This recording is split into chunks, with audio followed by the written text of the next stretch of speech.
देख रहे हैं अब बोल डॉक्टर मामू के साथ। वेलकम बैक नाजरीन। प्रोग्राम अब बोल में एक मरतबा फिर आपको खुशामदीद कहते हैं। नाजरीन, सबसे पहले तो आपको बताते चलूँ कि प्रोग्राम के पहले हिस्से में जब मैंने आबिद शेर अली साहब की ट्वीट का जिक्र किया तो मेरा प्रोग्राम देखने के बाद जनाब को अकल आ गई और उन्होंने अपना ट्वीट डिलीट कर दिया। अब मैं इसका क्रेडिट नहीं लेता क्योंकि जो मेरे पास इल्म है मैं चाहता हूँ आगे भी फैले। ये मुझ जैसे बहुत से लोग करते हैं। मतलब अगरचे मैं सहाफ़ी होने की हैसियत से ये काम कर रहा हूँ तो एक्ट्रेस होने की हैसियत से सनी लियोन भी ये काम कर रही है। नाज़रीन कराम, हमारे साथ मौजूद हैं इस वक्त आबिद शेर अली साहब, उनसे बात करते हैं। अस्सलाम वालेकुम। ओ मामू, हो जाती है बंदे से गलती। ओए मुझसे भी गलती हो गई। ये गलती थी, आप इसे गलती कहते हैं? आपको पता भी है मरहब कौन था? हाँ जी पता था, वो तो बस शेर की समझ नहीं आई मुझे। मियाँ साहब ने भी 2 घंटे कंटेनर में मुर्गा बनाए रखा। अगर मुर्गों को पता चल गया ना आबिद शेर अली के तुम्हें मुर्गा बनाया गया है तो मुर्गे भी रैली निकालेंगे और कहेंगे कि ये किसे आपने मुर्गा बना दिया और हम में शामिल कर दिया, ये हम में से नहीं है। अब तुम मुर्गों से भी माफ़ी मांगो।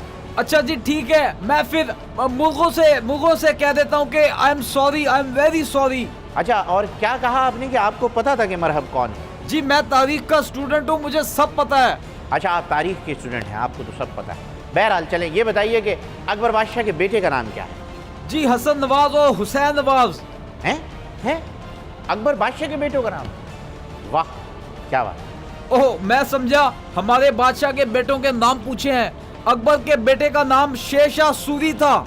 भाई वाह क्या बात। ये आपकी खुशकिस्मती है कि आप इस वक्त मेरे सामने स्टूडियो में मौजूद नहीं है, वरना मैं यकीन जानिए कि सब्र का दामन छोड़ बैठता, क्योंकि आपने अकबर बादशाह के बेटे का नाम शेरशाह सूरी बताया।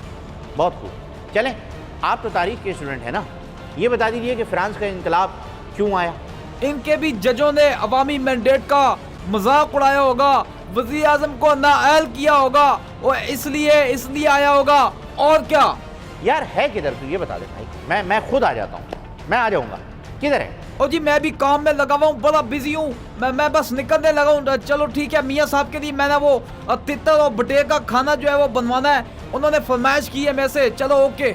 अच्छा एक काम करना, ग्रॉसरी लेने निकले हो ना, अगर वक्त मिल जाए तो अपने लिए थोड़ा सा जहर ले लेना। ओए मेरे ऊपर जुगत ना लगाना, बता देता हूँ डॉक्टर मामू, तुम आज के बीरबल हो, समझे? और याद रखना मेरी इस बात को। बीरबल? मैं? बीरबल कौन था ये पता भी है तुम्हें? हाँ मुझे अच्छी तरह पता है। अनारकली का मामू था ये, इसने बादशाह को पागल बनाया। पहले कहा अनारकली को चुन दो और जब चुन दिया तो पीछे के रास्ते से अनारकली को लेके निकल गया, और क्योंकि इसने खुद अनारकली को जो है वो अपने लिए चुन लिया था। आबिद शेर अली साहब, जिस तरह से अनारकली को चुनवाया गया था, अगर आप आज यहाँ होते तो मैं आपको भी चुन देता। जिस तरह से आपने तारीख के साथ यहाँ ज्यादती की है, मैं उसकी इजाज़त कभी नहीं देता। मैंने अपने ऊपर बहुत जब्त किया, बहुत अपने आप को काबू में रखा है। इससे पहले कि मैं उस काबू को अपने आपे से बाहर आ जाऊँ, मैं इस प्रोग्राम को यहीं पर ख़त्म करना चाहूँगा नाज़रीन कराम, और इजाज़त चाहूँगा आपसे इन अल्फाज के साथ कि नाज़रीन कराम, जैसा कि आपने ये देखा, ये किस किस्म का एक लाइल्म शख्स है। इस लाइल्म शख्स को सिर्फ़ और सिर्फ मैं तारीख़ की किताबें तो इसे भेजता, लेकिन ये पढ़ भी तो नहीं सकता। अब इसे सिर्फ़ और सिर्फ सोठी के ज़रिए पढ़ाया जा सकता है, और मैं उन उस्तादों में से नहीं जो अपने तालिब इल्मों का हाथ ऐसे ही छोड़। मैं सोठी से पढ़ाऊँगा और उस वक्त तक पढ़ाऊँगा जब तक कि ये सीख ना जाए। मेरी ये लाइन 3 इडियट्स में आमिर खान ने भी चुराई थी, लेकिन कोई बात नहीं, हिंदुस्तानियों का तो काम ही चोरी करना है, करने दो। अपना बहुत ज़्यादा ख्याल रखिएगा नाज़रीन कराम। इंशाअल्लाह ताला कल आपसे मुलाकात होगी। 10 विदा।